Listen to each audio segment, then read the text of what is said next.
ऐसे like split ends क्या बोलूँ, वो जल गए थे एक्चुअली में बाल। ठीक है, कर्ली बालों के लिए मरते हैं, बट मुझे चाहिए था कि मेरे पास कर्ली बाल है, मुझे अच्छा नहीं लगता था, तो कोई भी ट्रीटमेंट उसका कुछ नहीं कर सकता है।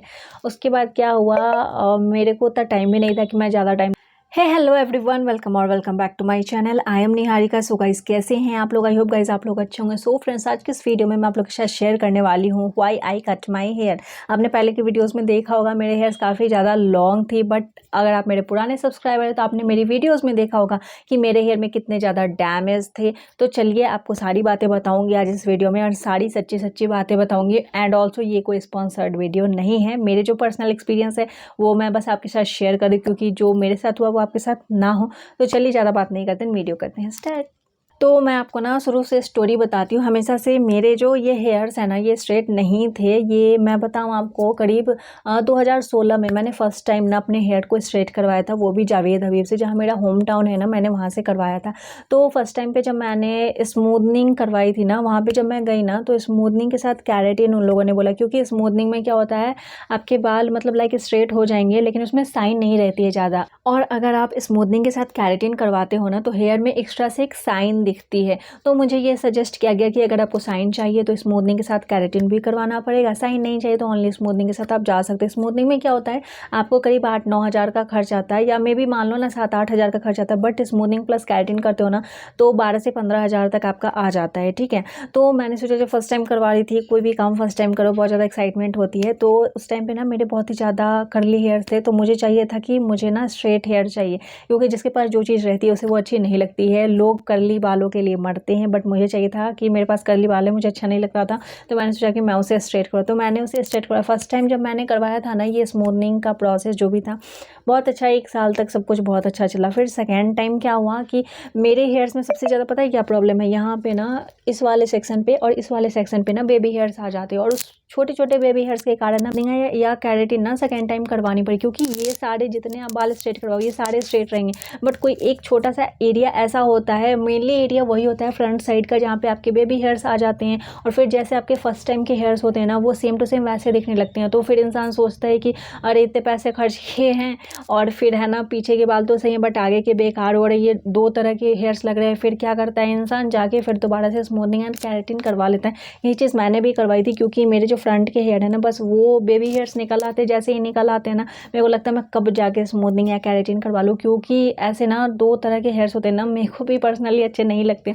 फिर जब पता है, जब मैंने सेकेंड टाइम करवाया ना, तो उस टाइम भी मैं अपने होम टाउन में ही थी, और हर इंसान का ना एक जगह ऐसा होता है, कोई ऐसा सैलून होता है, उस सैलून में कोई ना कोई एक मेंबर ऐसा होता है जो इंसान ही ना आपके हेयर को टच कर सकता है। आप हर किसी से अपने हेयर को ना कोई भी ट्रीटमेंट नहीं करवाते, एक ट्रस्ट होता है इंसान का। तो मेरे हेयर स्टाइलिस्ट थे ना, मैंने उनको बोला कि ऐसे ऐसे बेबी हेयर्स निकल आए हैं, एंड है ना हेयर्स ना बिल्कुल थोड़े से ना ड्राई से भी हो रहे हैं। तो फिर उन्होंने मेरे को सेम चीज़ बोली कि आप है ना स्मूदनिंग के साथ ना कैरेटिन करवा लो। मैंने बोला ठीक है, क्योंकि ट्रस्ट था भाई, ट्रस्ट बहुत बड़ी चीज़ है दुनिया में, तो मैंने बोला कि चलो ठीक है करवा दो। फिर उन्होंने मेरे हेयर्स पे स्मूदनिंग की। स्मूदनिंग जब करते हैं ना, तो जिस डे करेंगे ना, फिर जैसे मान लो कि आज आपने स्मूदनिंग करवाई, तो कल फिर आपको नहीं आना है, एक दिन बाद ना वो आपको बुलाते हैं हेयर वॉश के लिए, जैसे वो ना केमिकल वगैरह आपके हेयर्स में अप्लाई कर देते हैं। ठीक है, फिर एक दिन आपको रखना है, आपको घर जाके हेयर को वॉश नहीं करना है, फिर उसके नेक्स्ट डे ना वो आपको बुलाएंगे, वो खुद ही आपका हेयर वॉश करके, और फिर जो आपका फाइनल टचअप वगैरह वो आपको करके देते हैं। तो उन्होंने फर्स्ट डे मेरा स्मूथिंग वगैरह कर दिया, मैं एकदम मस्त चली गई घर। ठीक है, फिर जब मैं घर गई उसके एक दिन बीच करके, फिर नेक्स्ट डे जब मेरे को जाना था ना, मैंने देखा ना मेरे बाल ना अजीब से लग रहे थे, जैसे स्प्लिट एंड्स वगैरह नहीं होते हैं वैसे, लाइक स्प्लिट एंड्स क्या बोलूँ, वो जल गए थे एक्चुअली में बाल। ठीक है, मेरे को पता नहीं था, मेरे को बिल्कुल भी आइडिया नहीं था कि ऐसा भी हो सकता, क्योंकि मैंने आपको क्या बोला, ट्रस्ट बहुत बड़ी चीज़ है। तो फिर है ना, मैं नेक्स्ट डे जब गई ना हेयर वॉश के लिए, मैंने उनको बोला कि अरे ये देखो ना यहाँ पे ये क्या हो गया है, मतलब ये कितना ज़्यादा गंदा लग रहा है पीछे से। उन्होंने बोला ऐसा कुछ भी नहीं है, ये बस ऐसे ही दिख रहा है, थोड़े बहुत स्प्लिट एंड्स हैं, तो इसे ना मैं कट कर देता हूँ। तो मैंने बोला कि अरे स्मूथिंग करवाने से पहले तो स्प्लिट एंड्स थे ही नहीं, अभी अचानक से स्प्लिट एंड्स कहाँ से आ गए? तो फिर वो कह रहे नहीं नहीं पहले से स्प्लिट एंड्स था, जबकि मेरे बाल में कोई स्प्लिट एंड्स नहीं थे। अगर स्प्लिट एंड्स होते तो मैं स्प्लिट एंड्स की जो ट्रीटमेंट होती है वो करवाती ना, स्मूथनिंग करवाने थोड़ी ही जाती है। फिर मैंने उनको कुछ नहीं बोला, मैंने बोला कोई बात नहीं, आप कुछ भी करो, मेरे हेयर को ठीक करके दो, मुझे उससे कोई मतलब नहीं क्या है नहीं है। फिर उन्होंने बोला कि चलो ठीक है, मैं ना इसे थोड़ा सा ना कट कर देता हूँ, तो फिर ये सही लगेगी। उन्होंने मेरे बाल को ट्रिम तो वैसे भी वो लोग करते हैं बट एक्स्ट्रा ट्रिम किया, क्योंकि वो जो उन्होंने जला दिए थे तो उसे तो उनको छुपाना था। तो उन्होंने ना ट्रिम वगैरह कर दिया। उसके बाद भी मतलब मेरे को ओके ओके लगा, उतना कुछ ज़्यादा अच्छा नहीं लगा, ठीक है। सेटिस्फाइड उस टाइम पे भी नहीं थी, लेकिन मेरा ट्रस्ट इतना ज़्यादा था ना कि मुझे लगा कि सामने वाला इंसान मेरे हेयर्स को कैसे जला सकता है। और अगर मान लो जल भी गए होंगे तो सामने वाला बताएगा तो कि हाँ तुम्हारे बालों लाइक तुम्हारे हेयर्स जल गए हैं, इसका क्या होगा, कुछ तो कोई बताएगा। मैं घर चली गई, मुझे कुछ नहीं पता था। फिर मेरी मम्मी ने मेरे को बोला कि तुम अपने बाल जला के क्यों आ गई हो, तुम्हारे बाल तो जले हुए हैं, कोई स्प्लिट एंड्स वगैरह नहीं है, ये नहीं है वो नहीं है। मम्मी का तो पता ही है कितना ज़्यादा सुनाती है। उस टाइम पे भाई साहब मेरे को इतना ज़्यादा गुस्सा आ रहा था, मैं क्या बताऊँ। फिर मैं अपनी फ्रेंड के साथ गई सेम सैलून में। उस दिन ना वो बंदा छुट्टी पे था, सॉरी उस दिन ना वो छुट्टी पे नहीं था, उस दिन वो था। मैंने उसे जाके बोला आपने तो मेरे बाल जला दिए, मेरा बाल ठीक करके दो। वो कह रहा नहीं आपके बाल तो ये है वो है। मैंने तो फिर मतलब जो होता है ना बकवास उसने की। उसने बोला कि मैं दोबारा से स्मूथनिंग करके दूंगा, ये करूँ। मैंने बोला भैया जो करके देना है दो, मेरे बाल को सही करके दो। तो फिर उसने बोला कि चलो ठीक है सही करके दूंगा। फिर नेक्स्ट डे जब उसने मुझे बुलाया था ना, उस टाइम पे वो उस दिन सैलून आया ही नहीं था। जो सैलून का जो हेड था ना, मैंने उसको बोला देखो ऐसे ऐसे हो गया है, आप इतना ट्रस्ट करके आते हैं लेकिन आपने तो हेयर्स को जला दिया। तो अब वो कह रहा है कि अब क्या ही हो सकता है इसमें, आप बताओ तो मैं आपको ट्रीटमेंट करके दूँ, ये करके दूँ, वो करके दूँ। मतलब उसका जो भी था ना वो उसने बोला। बहुत बहस हुई, रिज़ल्ट कुछ भी नहीं निकला लास्ट में। जो बाल जल ही गए हैं उसका कोई कुछ नहीं कर सकता है, कोई भी ट्रीटमेंट उसका कुछ नहीं कर सकता है। उसके बाद क्या हुआ, मेरे को उतना टाइम भी नहीं था कि मैं ज़्यादा टाइम में रह पाऊँ, क्योंकि मुझे वापस से दिल्ली आना था। फिर मैं दिल्ली आ गई। अब जो आपके बाल जल गए हैं वो दिखने में बहुत ही ज़्यादा गंदे लगते हैं। मैंने सोचा चलो वहाँ जो मेरे साथ हो गया सो हो गया, दिल्ली में ट्रीटमेंट करवाते हैं और यहाँ पर देखते हैं, क्योंकि सब लोग बोलते हैं दिल्ली तो बहुत अच्छा है, दिल्ली तो बहुत अच्छा है। मैं दिल्ली आ गई। दिल्ली में जावेद हबीब है, मैं वहाँ गई। उनको मैंने बोला कि देखो ऐसे ऐसे ना मेरे हेयर्स ख़राब हो गए हैं। ये नहीं बोला कि जल गए, मैंने बोला ख़राब हो गए, इसको ठीक करके दो। उन्होंने मेरे को बोला ना कि मैम आप बोटॉक्स करवा लो। तो बोटॉक्स करवाने बोला, मैंने बोला ये क्या होता है। बोला कुछ नहीं होता है, आपके जो ये जले हुए बालों को वो लोग स्प्लिट एंड्स कह रहे थे, ये स्प्लिट एंड्स जो है ना ये आपके सही हो जाएंगे। मैंने बोला चलो ठीक है, बोटॉक्स करवाना है, जो करना है करो भैया, मेरे बाल सही करके दो। बोटॉक्स किया, 7,000 रुपये वहाँ भी मैंने फूके।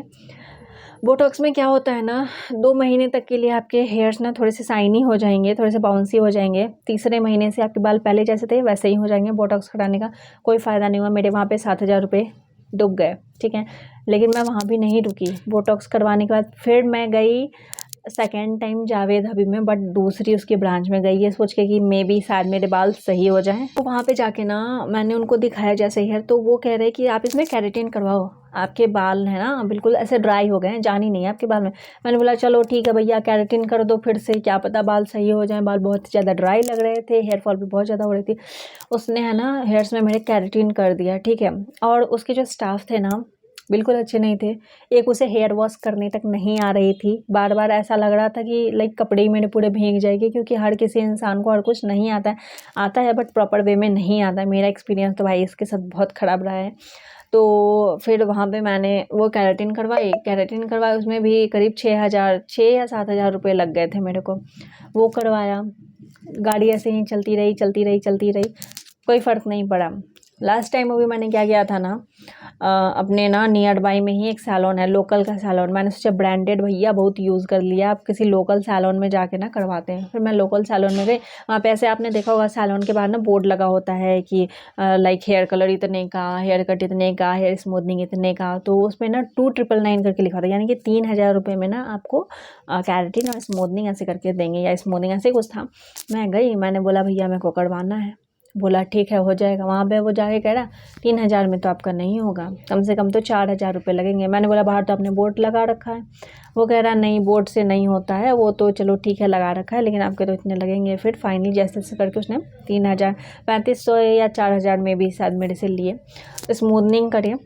वहाँ पे उनका एक बंदा था, लाइक उनका स्टाफ था, वो कह रहा अरे आपको तो स्प्लिट एंड्स हो गए, आपके बाल बहुत ज़्यादा जले हुए हैं। फर्स्ट टाइम किसी बंदे ने मेरे को सही बात बोली कि हाँ मेरे बाल जले हुए हैं भाई, स्प्लिट एंड्स नहीं है वो।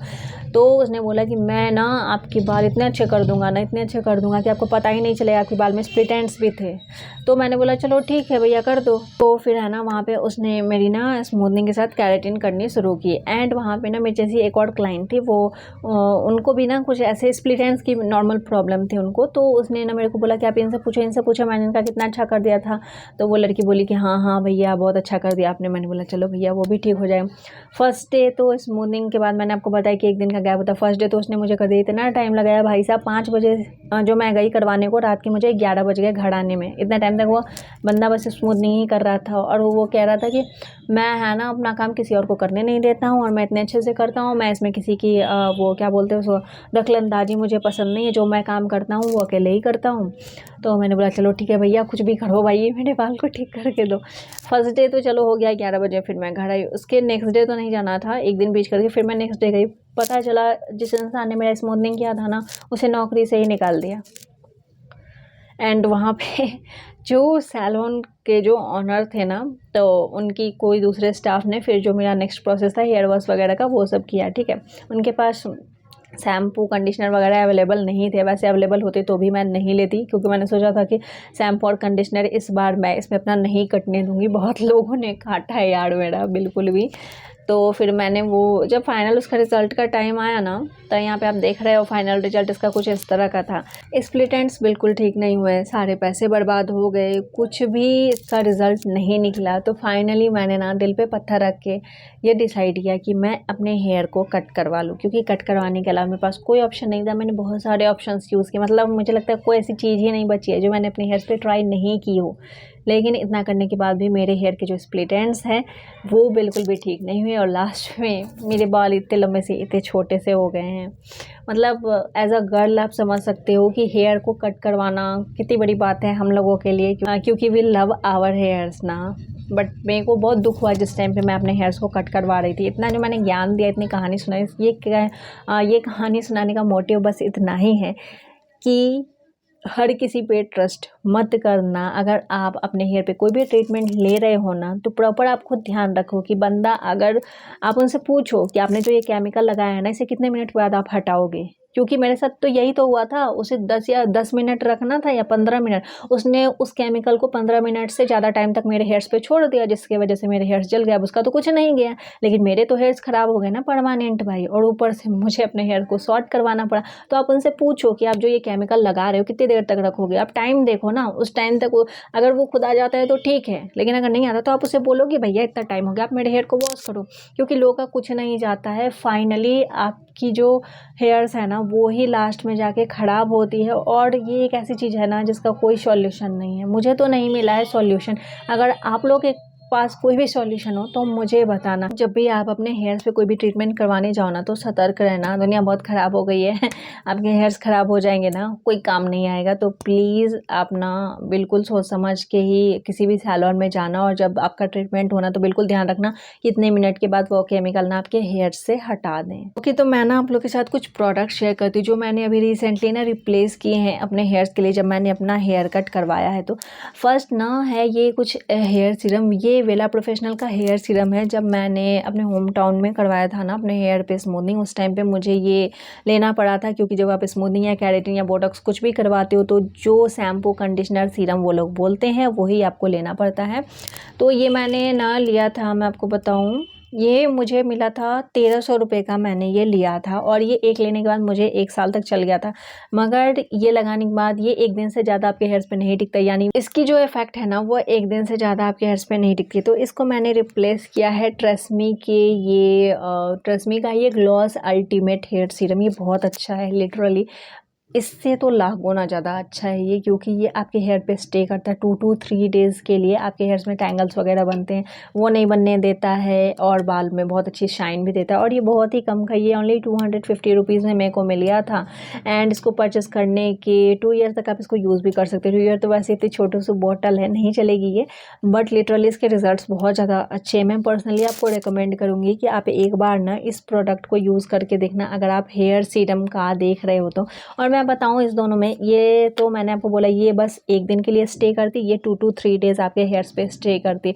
ऊपर से इसको लगाने के बाद मेरे हेयर फॉल भी होते थे, इसको लगाने के बाद मेरे कोई भी हेयर फॉल नहीं होते। तो इसलिए अभी मैंने इस सीरम को इस वाले सीरम से रिप्लेस कर दिया। सेकेंड मैं आपको बताती हूँ, उसके पहले ना हेयर कंडीशनर में ना मैं ये यूज़ करती थी वेला का या इनवेगो करके कंडीशनर। मैं दिखाऊं, मैंने पूरा इसे खाली कर दिया है। 6 महीने या 8 महीने तक में भी मैंने इसे यूज़ किया था। ये भी, ये वाली और ये वाली, ये दोनों मेरे को मिली थी ये कंडीशनर लगाने के लिए, ये सीरम। और मैं बताऊं ये कितने की मिली थी, ये मैंने 730 रुपये की एक बॉटल ख़रीदी थी, ये एक डब्बा। तो ये इसमें भी सेम दिक्कत है। इसे लगाने के बाद है ना, जब है ना आप हेयर को वॉश करोगे ना, इतने इतने बाल गिरते हैं इसको लगाने के बाद। मुझे ये बिल्कुल अच्छा नहीं लगा। इसको मैंने रिप्लेस किया है प्लम के इस वाले कंडीशनर से। ये बहुत ही ज़्यादा अच्छा है। मैं बताऊँ इसकी जो फ्रेगरेंस है ना, बहुत ज़्यादा अच्छी है। इसको लगा के ना आपको इतना अच्छा फील होगा। एंड इसकी जो क्वालिटी इसकी बहुत अच्छी है। एंड ये आपके हेयर पे वर्क भी बहुत अच्छा करता है। 2 या मैं भी बोलूँगी 3 दिन तक आपके हेयर पे स्टे करता है। बहुत ही अच्छा ये। एंड इसको जो मैंने परचेज़ किया है ना, 375 रुपीज़ में बस मैंने इसको परचेज़ किया। ज़्यादा महंगा भी नहीं है। एंड ये आपको करीब 2 महीने तो आराम से चल जाएगा। बहुत अच्छा काम करता है ये। तो इसलिए मैंने रिसेंटली इस वाले कंडीशनर को इस वाले से रिप्लेस कर दिया है। ओके गाइज, सो ये था मेरा आज का वीडियो। एंड आई होप ये वीडियो आपके लिए यूज़फुल रही हो। एंड जो मेरे साथ हुआ, आई विश वो किसी के साथ ना हो। सो ओके, बाय बाय, मिलती हूँ नेक्स्ट वीडियो में। और अगर आप इन दोनों प्रोडक्ट को परचेज़ करना चाहते हो जो मैंने अभी आपको रेकमेंड किया, तो इसका लिंक मैं आपको डिस्क्रिप्शन बॉक्स में दे दूँगी, आप वहाँ से जाकर इसको परचेज़ कर सकते हो। सो ओके, बाय बाय, मिलती हूँ नेक्स्ट वीडियो में। और न्यू हो तो चैनल को सब्सक्राइब कर लेना। बाय।